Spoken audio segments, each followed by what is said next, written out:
Selamat datang kembali di kuliah matematika. Hari ini kita akan belajar bagaimana caranya menentukan turunan parsial dari suatu fungsi.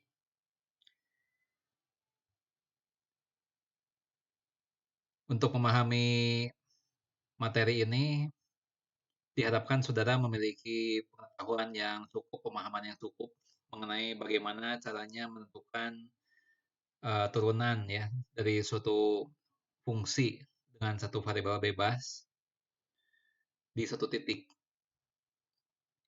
Dan di dalam materi kali ini saya melakukan eh, penyampaian materi mengenai konsep turunan parsial dengan contoh kasus di bidang ekonomi.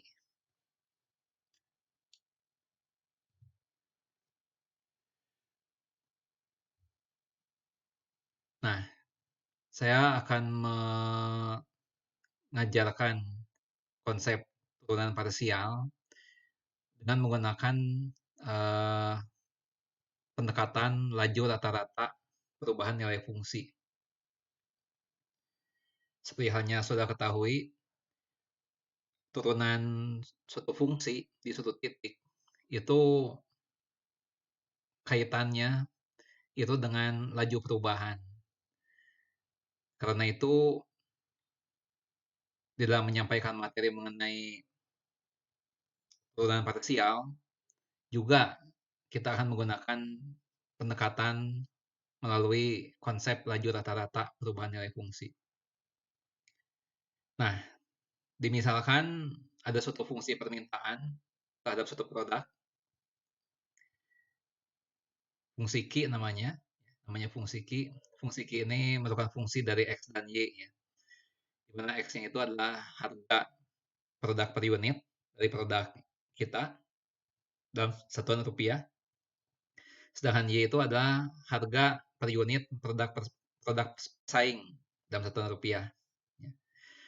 Nah, di sini kan terlihat bahwa harga produk ini dan produk pesaing kedua-duanya memengaruhi permintaan terhadap produk ini. Nah, di sini dinyatakan eh, apabila harga per unit produk ini adalah X rupiah dan harga per unit produk pesaing adalah Y rupiah, maka permintaan terhadap produk ini menjadi 30.000 dikurangi 20 X pangkat 3 ditambah 30 Y unit. Nah, tentu saja nilai X dan Y itu beraneka ragam, ya.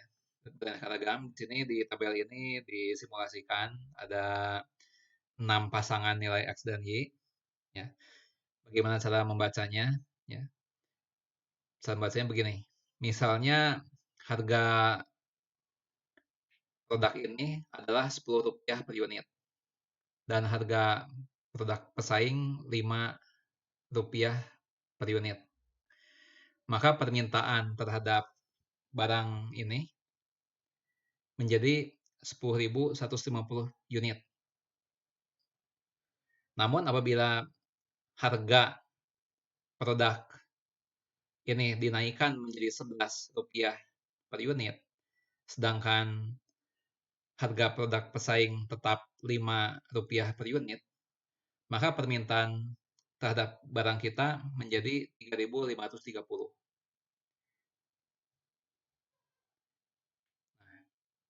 Sekarang kita coba melihat ya seberapa cepat rata-rata perubahan permintaan terhadap kenaikan harga produk ini. Secara matematis, kita coba pertanyakan seberapa cepat rata-rata perubahan Q terhadap perubahan X. Jadi di sini kita coba melihat ya bagaimana pengaruh harga per unit produk ini terhadap permintaan produk ini. Kalau saya naikkan harganya dari Rp10 per unit menjadi Rp11 per unit, maka permintaannya berubah dari 10.150 menjadi 3.530. Ada perubahan, ya, berkurang permintaannya, ya. Nah, berapa banyak perubahannya?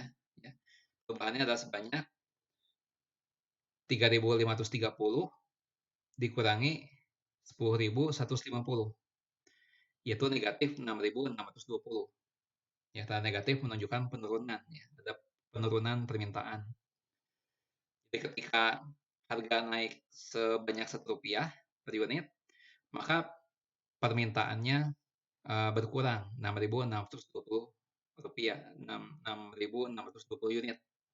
Ya, sehingga kalau kita hitung seberapa cepat perubahannya, itu adalah negatif 6.620 dibagi 1. Ya. Negatif 6.620 unit per Rp1. Ya.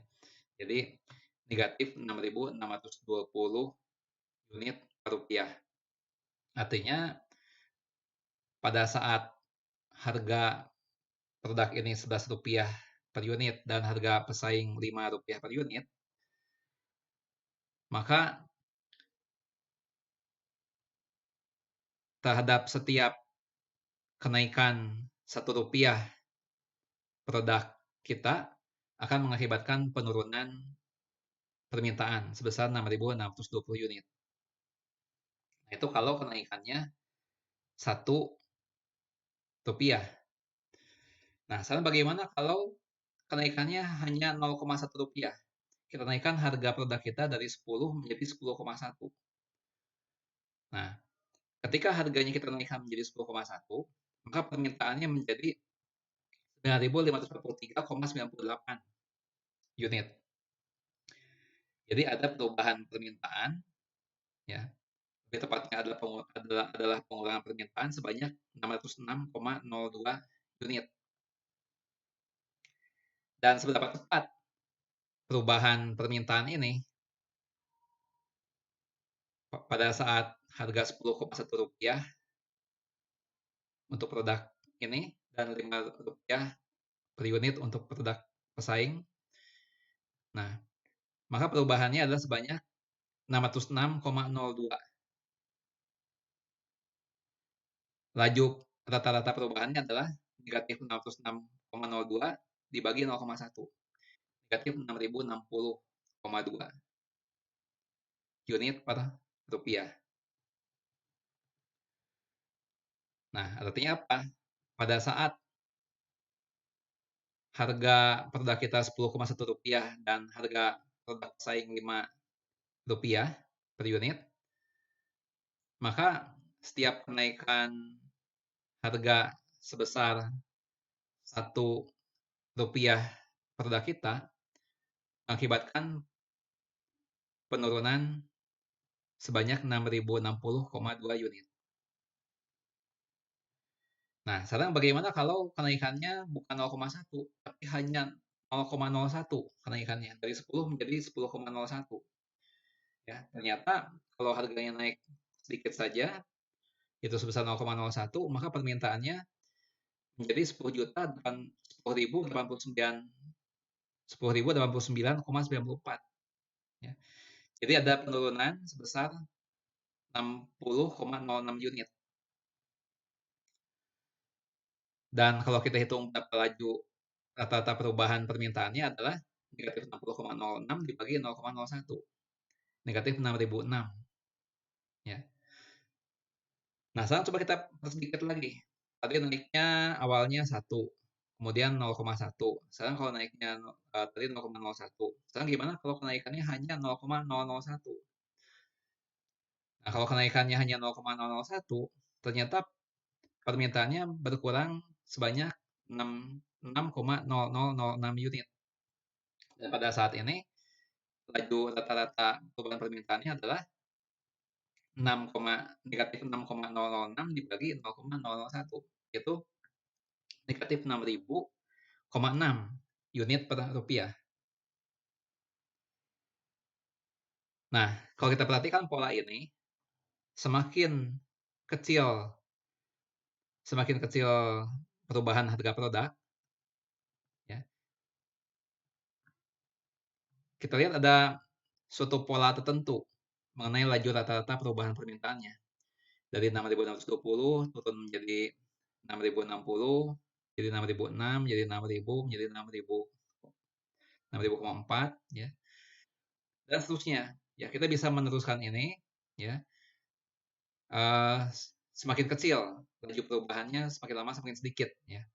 Kita bisa perkecil menjadi 0,0001, kita bisa perkecil menjadi 0,00001 ya, dan seterusnya. Nah, sekarang kalau nilai perubahan harga produk ini dibuat sangat kecil menuju 0, semakin dekat ke 0, maka laju rata-rata perubahan demand ini menuju berapa? Ya, nah ini bisa ditunjukkan bahwa ternyata kalau misalnya laju perubahan, kalau misalnya perubahan harga produk ini menuju 0, semakin sedikit, maka laju rata-rata ini akan menuju 6.000 ya. Nah, ini salinan tabel yang tadi. Nah, apabila delta X menuju 0, kita lihat ini dari 1 menjadi 0,1 menjadi 0,01 dan seterusnya. Ya. Ini semakin lama semakin mendekati 0, maka nilai laju rata-rata perubahan demand ini mendekati negatif 6.000. Ya, menghasilkan ini. Nah, negatif 6.000 inilah ya, yang dimaksud dengan turunan parsial dari demand terhadap harga produk ini pada saat harga produk ini Rp10 per unit dan harga produk pesaing Rp5 per unit. Ya, jadi negatif 6.000 ini adalah ya, nilai turunan ya. Nilai turunan dari demand terhadap produk ini terhadap harga per unit produk ini pada saat harga produk ini Rp10 per unit dan harga pesaing Rp5 per unit. Negatif 6.000 ini satuannya adalah unit per rupiah ya. Karena di sini delta Q itu satuannya unit, delta X satuannya rupiah. Jadi satuannya adalah unit per rupiah ya. Artinya setiap rupiah kenaikan harga barang ini akan mengakibatkan penurunan permintaan sebesar 6.000 unit ya. Apabila harga per unit barang ini adalah Rp10 dan harga pesaing Rp5.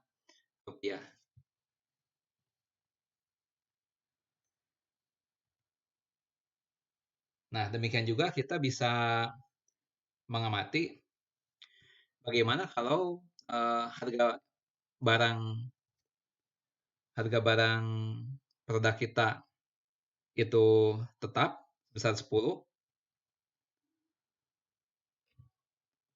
sedangkan harga produk pesaing berubah-ubah.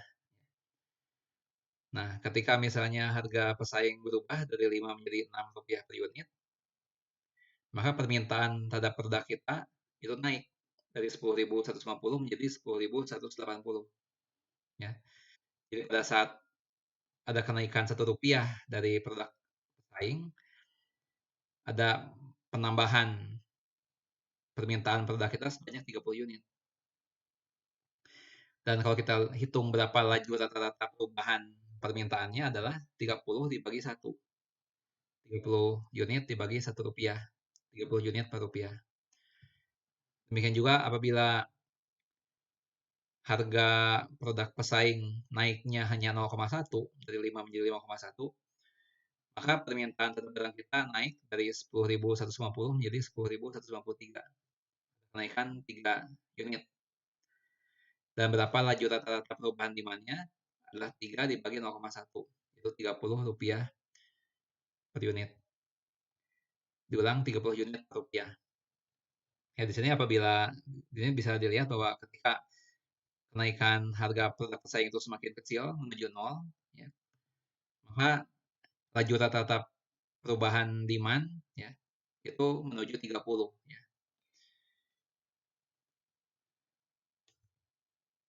Nah, jadi kalau delta Y ini dibuat semakin kecil menuju 0 ya, maka laju rata-rata perubahan demand menuju 30. Nah, inilah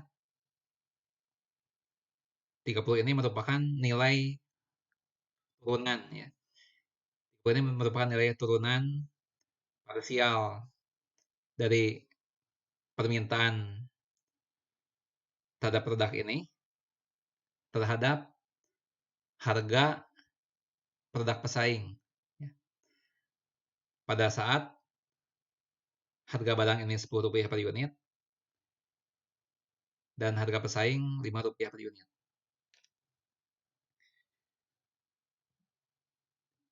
Jadi bisa dikatakan secara gampangnya ya,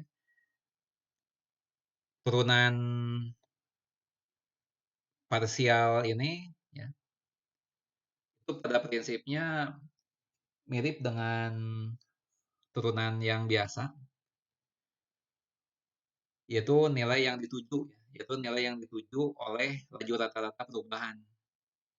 Tapi bedanya adalah dalam turunan parsial, ketika kita menurunkan terhadap salah satu variabel, maka variabel yang lain dianggapnya merupakan konstanta, dianggapnya konstan.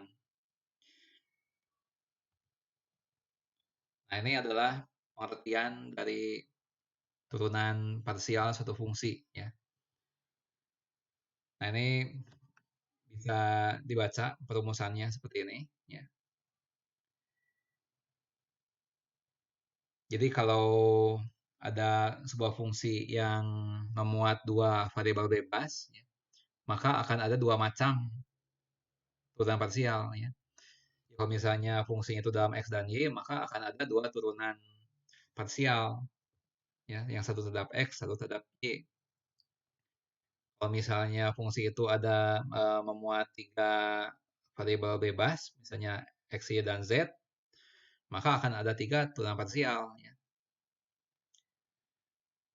Bisa terhadap X, bisa terhadap Y, bisa terhadap Z. Nah, proses mendapatkan suatu turunan parsial dinamakan diferensiasi parsial. Ya, ini pengetahuan saja ya. Apa yang dimaksud dengan diferensiasi parsial? Yaitu proses mendapatkan suatu turunan parsial. Nah, kemudian kita harus pahami juga lambang-lambang yang digunakan ya. Nah, ini apa? F subscript X ya. Itu artinya adalah turunan parsial F terhadap X ya. Nah, cara lain untuk menyatakan turunan parsial F terhadap X ya, itu adalah dengan notasi ini ya, yaitu parsial F, parsial X ya. Nah, kalau misalnya turunan F terhadap Y bisa ditulis sebagai parsial F, parsial Y. Itu. Ya. Nah, sekarang apa maksudnya ini ya, F subscript X, X0, Y0 ya. Ini maksudnya adalah ya, nilai turunan dari F terhadap X dievaluasi pada titik X0, Y0. Ya. Nah, bisa juga dituliskan seperti ini. Ya. Parsial F, parsial X ya, di X0, Y0. Ya. Atau bisa juga penulisan lain daripada ini adalah seperti ini. Ini hanya penulisan-penulisan saja. Tapi maksudnya sama saja. Jadi di sini untuk menuliskan turunan bisa dengan subscript seperti ini. Bisa juga dengan menggunakan notasi Leibniz ya. Parsial F, parsial Y. Bisa seperti itu. Nah, kalau misalnya nilai turunan, kalau turunan itu dievaluasi di satu titik, nah maka kita gunakan simbol seperti ini. Ya. Nanti akan jelas di contoh-contoh. Nah, kalau tadi konsep, sekarang teknis menghitung. Ya. Bagaimana cara menghitungnya? Misalnya Z merupakan fungsi dari X dan Y. Ya. Maka untuk menentukan turunan Z terhadap X, parsial Z, parsial X, maka Y dianggap konstan, dan kemudian Z-nya diturunkan terhadap X. Ya. Nah, tapi untuk menentukan turunan Z terhadap Y, ya, yaitu parsial Z, parsial Y, maka X dianggap konstan. Dan kemudian dihitung turunan Z terhadap Y.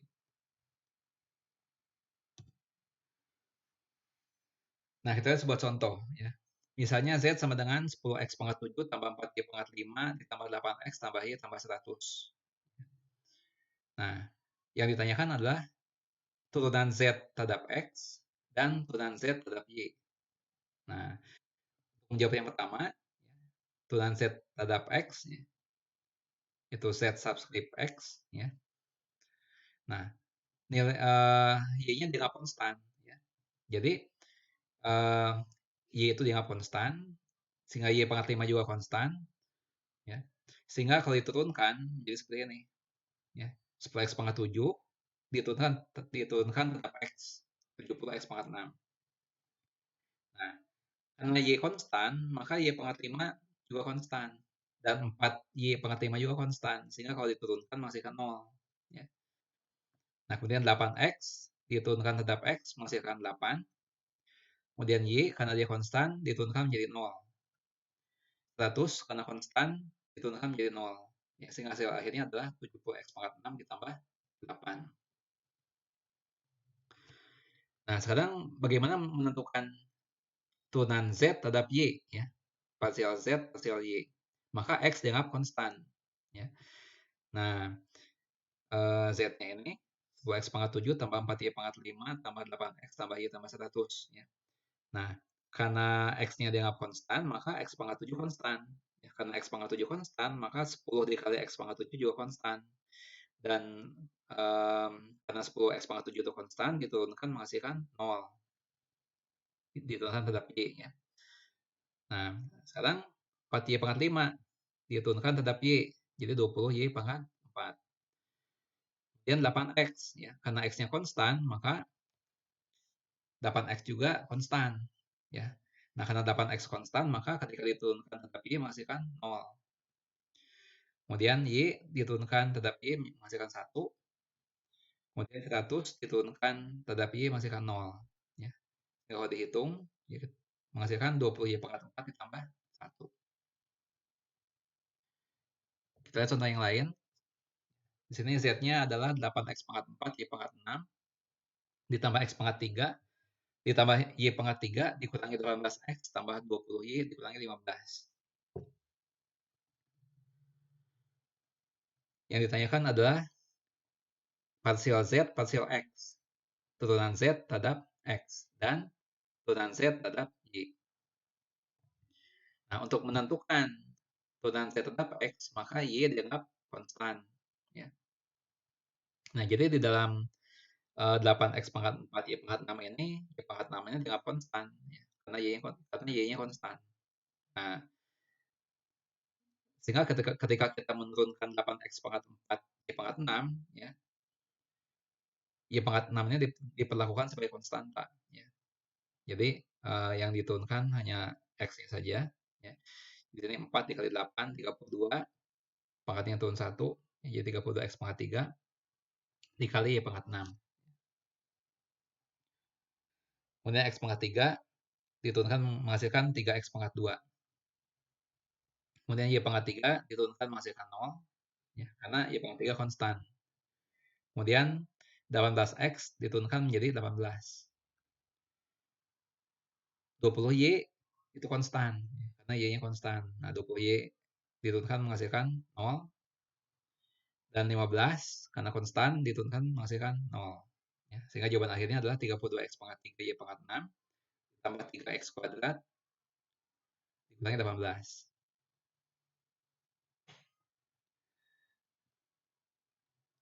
Sekarang menentukan turunan Z terhadap Y, sehingga X-nya dianggap konstan. Ya. Nah, X pangkat 4 ini konstan, ya. Yang diturunkan hanya Y-nya saja, ya. 6 dikali 8, 48. Pangkatnya turun 1, jadi 5. Kemudian X pangkat 3 diturunkan menghasilkan 0. Mengapa? Karena X-nya konstan. Karena X-nya konstan, maka X pangkat 3 juga konstan. Diturunkan menghasilkan 0. Y pangkat 3 diturunkan menjadi 3Y pangkat 2. 18X diturunkan menghasilkan 0 karena X-nya konstan. Ya, kalau X-nya konstan, maka 18X konstan. Nah, karena 18X konstan, maka diturunkan menghasilkan 0. 20Y diturunkan jadi 20. 15 konstan diturunkan menghasilkan 0. Sehingga jawabannya adalah 48X pangkat 4 Y pangkat 5 ditambah 3Y kuadrat ditambah 20.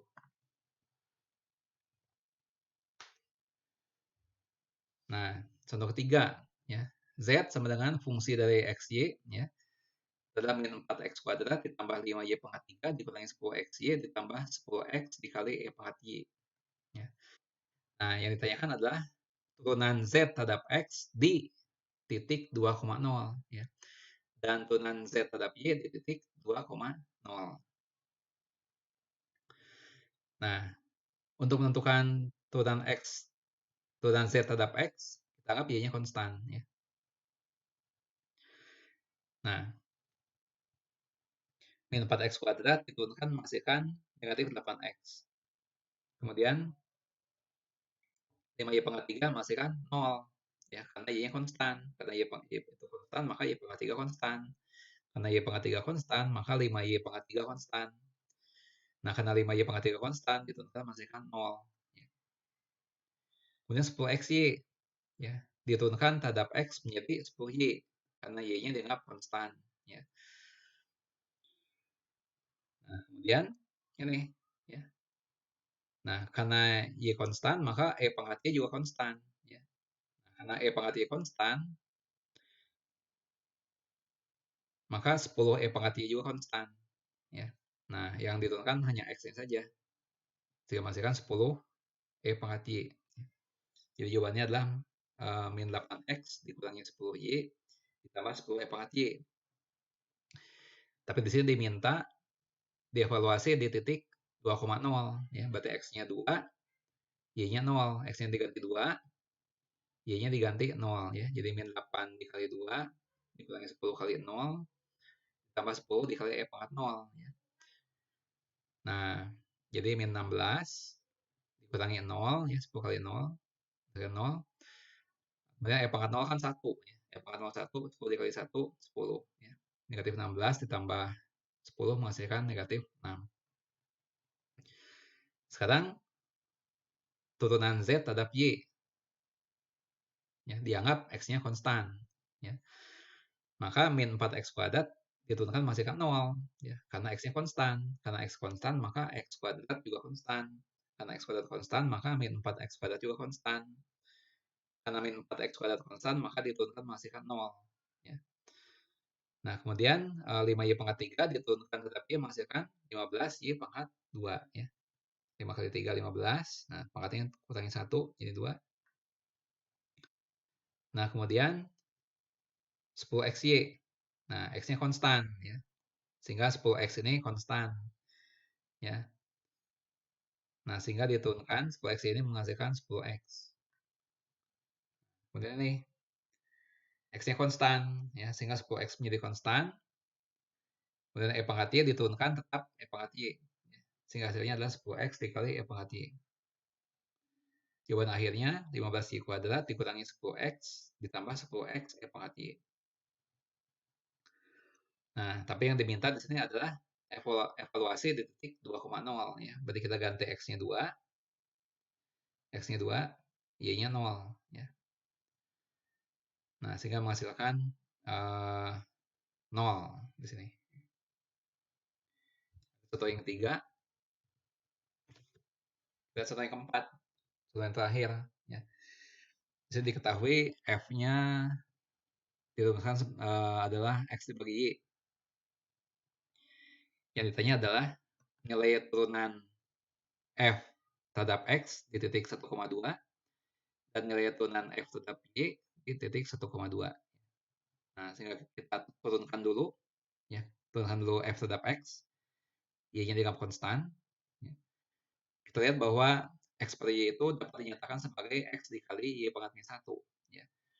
Nah, karena y pangkat min 1 tuh, karena y itu konstan, maka y pangkat min 1 konstan. Ya. Jadi kalau diturunkan terhadap x, ini akan menghasilkan y pangkat min 1. Ya. Kemudian dievaluasi titik 1,2, ya, kita ganti x-nya 1, y-nya 2. Ya. Ketika y-nya diganti 2, maka ini menghasilkan nilai setengah. Nah, sekarang menentukan turunan f terhadap y di titik 1,2. Nah, karena kita ingin menentukan turunan f terhadap y, maka x dianggap konstan. Ya. Nah, sehingga turunan f terhadap y adalah x dikali, nah, ini negatif 1-nya ke sini. Ya. Kemudian pangkatnya berkurang 1. Ya. Sehingga jawabannya min x kali y pangkat min 2. Nah, kemudian kita ganti x-nya 1, y-nya 2. Ya. Kita ganti x-nya 1, y-nya 2. Sehingga diperoleh nilai negatif 1/4. Demikian beberapa contoh bagaimana cara menentukan turunan parsial, ya, di suatu titik. Mudah-mudahan dapat dipahami. Sampai jumpa pada materi matematika yang lain.